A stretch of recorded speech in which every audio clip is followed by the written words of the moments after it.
Hello! Welcome back to my vlog! Andito naman tayo sa part 7 ng aming travel vlog sa Bantayan Island sa Cebu. Tara, sabay-sabay nating panoorin ang aming travel vlog sa Bantayan Island.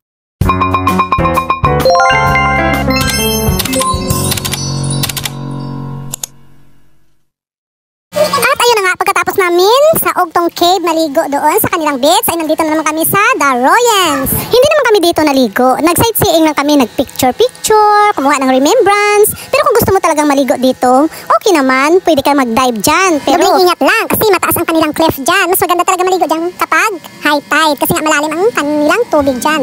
At pagkatapos nga namin doon sa Darroyans, ay umuwi na kami sa aming hotel. Hindi na kami nagpunta doon sa Paradise Island, Paradise Resort I mean, kasi nga yung time namin is kapos na kami sa oras, kasi nga mag-check out na kami dapat, alas 12 maka-check out na kami. Kaya agad kaming bumalik sa aming hotel, kahit hindi na kami nakaligo doon sa Paradise Resort, okay lang. At last nakapunta kami dito sa napakagandang paradise na ito, sa Santa Fe Beach Club. O tingnan nyo, napakaganda niya, diba? Parang Boracay lang, ang buhangin niya pinong-pino din. Malapit lang ito sa pier, kaya pagkatapos naming mag-lunch, iniwan muna namin ang aming mga bagahe doon sa terminal. Kaya napagala kami dyan, nilakbay lang namin ang kahabaan ng beach na yan. Nanglakbod lang kami ba, hindi kami dumaan sa may entrance, baka kasi may bayad o hindi kami papasukin, kasi nga hindi kami guest. Kaya ayan, nangalihid na lang kami da say goodbye-bye, o para makapag-picture-picture dyan, kasi nga na-star track talaga ako dyan sa mga kanyang ano dyan, mga ubo-ubo na yan. Nakita ko sa mga TikTok, ang ganda talaga yan, no? Kita nyo yan? Parang sa Maldives lang. Ang kaharap pala niyan ay Hinalatagan Island at saka Virgin Island. Mga 15 to 20 minutes ang biyahe, magpambot ka dyan.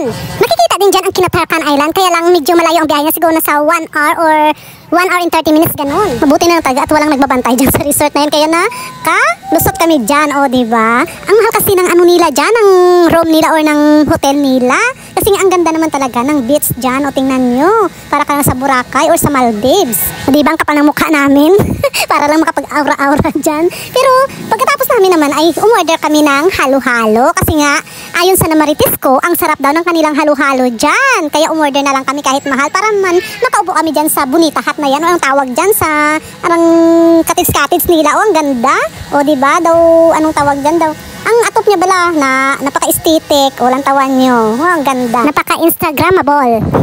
Para ang sarap tumakbo dyan na nakatupis, tapos may naghahabol sa iyo, charot. O diba, talaga ang ganda, sarap mag-ano dyan, mag-video-video. Kaya lang gahol na talaga kami sa oras, kaya ayan, hanggang video-video na lang ng mga views dyan. At nag-picture-picture, talagang mapapa-amaze ka talaga sa lugar na ito. At hindi mo pagilan, mapa-aura-aurahan. At tingnan nyo naman si Madam Damin, o diba, napipiling-pilingan na naman siya. Super nice talaga ng lugar. Mapapakanta ka na lang ng, "Huwag na muna tayong umuwi, dito na muna tayo." O diba? At dahil nga natabla na kami ng hiya, ayan, pumunta na kami ng counter at umorder kami ng halo-halo. At ayan, habang nag-aantay kami, naglaro muna ako dyan ng buhangin. Ang ganda ng buhangin nila, ang pino-pino. O, parang sugar lang. At ayan, o, diba? Ang ganda talaga, super nice. Walang katao-tao. Kahit magubad ka pa dyan, walang tumitingin sa'yo. Bisa nagigiligid ka pa dyan sa baras. O, halindira sa ginatindugan ko, hasta sa baybay. Walang pakialam, walang mga katao tumitingin sa'yo. Kasi nga, walang masyadong turista. Kung mayaman na ako, kung marami lang akong pera, magstay ako dyan ng isang buwan. At kahit umitim pa ako sa kakaligo dyan sa baybay. At habang nagbibidyo-video ako dyan, sabi ko, ang sarap mag-prenup dito. Naka-all white kayong dalawa. Ang ganda. Tingnan nyo naman. Nakaka-inlove yung lugar, promise. Nasayangan tuloy ako kasi hindi ko nadala dyan yung aking long gown na color white. Andoon sa aking bagahe na iniwan namin sa terminal doon sa may pier. Sayang, sana nag-change outfit ako, naka-long gown ako. Tamang-tama yun sa white beach. O, para kang diwata lang. At siyempre, ayan, nagmumuni-muni ako dyan habang nag-aantay ng aming in-order na halo-halo. Buti na talaga at nadala kong aking tripod dyan. Habang nakaupo ako dyan, naisip ko yung mga anakis ko. Sabi ko, kapag nandito sila kasama ko, naku, talagang mapapainlove sila sa lugar na to at talagang ayaw pa nilang umuwi kapag nakita nila ang lugar na ito. At naboard ako dyan sa kakaantay ng aming halo-halo, kaya naisipan ko mag-shana na. O, tingnan mo, kapal talaga ng mukha.